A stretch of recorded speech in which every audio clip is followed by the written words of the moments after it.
We didn't learn anything. They're not going to fix the problem. They're going to make the problem worse. And first of all, they're lying about the extent of the problem, because 7.1%, which is supposedly going to be reported tomorrow as the increase in the consumer price index for 2021, that doesn't really measure consumer prices accurately. If we just used the same CPI that we used during the 70s and the 80s and applied the numbers today, we would get about 15% inflation for 2021. So this year, or last year, was worse than any year of the 1970s. And it was worse than 1980, when the CPI was up 13.5%. So this is the worst inflation we've ever seen. But unfortunately, it's going to get worse, because we have just seen the tip of an inflationary iceberg.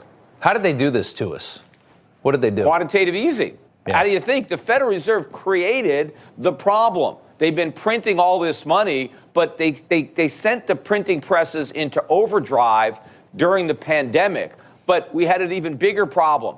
The government forced people to stop working during the pandemic. So people weren't on the job, they weren't producing goods, they weren't supplying services. They should have spent less money because they weren't earning money. The government made the mistake of sending everybody stimulus money so they can go out and spend money to buy products that didn't even exist because they weren't created. That's why we have a supply shortage, because everybody is spending money that the Fed printed, not money that they earned producing goods and providing services. So it's a double whammy. Prices are going ballistic, and this year is going to be worse than last.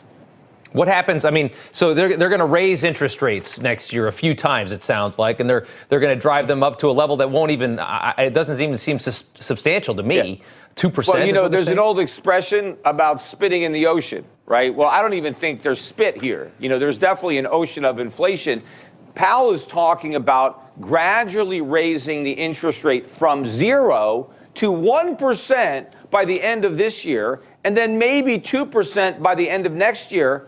Inflation is already 7%, even if you accept the government's numbers, which are a lie. How do you fight 7% inflation with 2% interest rates? Remember, the Fed had interest rates at 2.5% in December of 2018 when they had no inflation to fight. The CPI was only up 1.9% in 2018, yet the Fed is not even going to raise interest rates now to a level they were back then. So the whole thing is a lie. The truth is, if the Fed actually raised interest rates high enough to fight inflation, it would crush the economy. We'd have a worse financial crisis than 2008. Stock market would crash, bond market, real estate market. Government would have to slash spending because interest rates would skyrocket.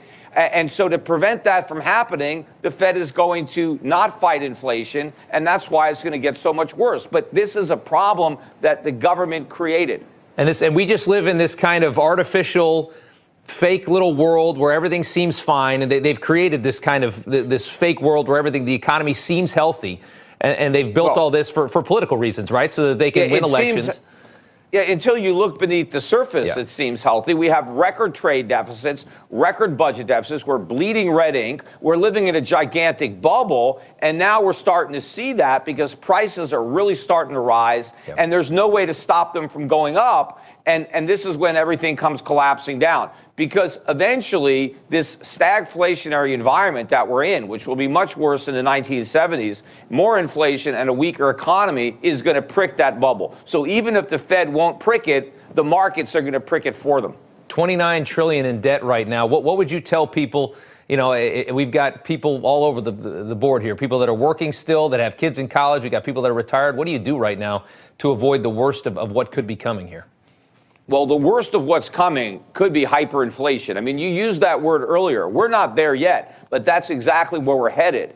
And if you're retired and you want to stay retired, or if you're planning on retiring, you better get out of dollars. You got to get out of U.S. dollar-denominated assets. Those are any kind of debt instruments in dollars. Inflation is going to wipe you out. It's a gigantic tax, and it's going to impoverish an entire generation.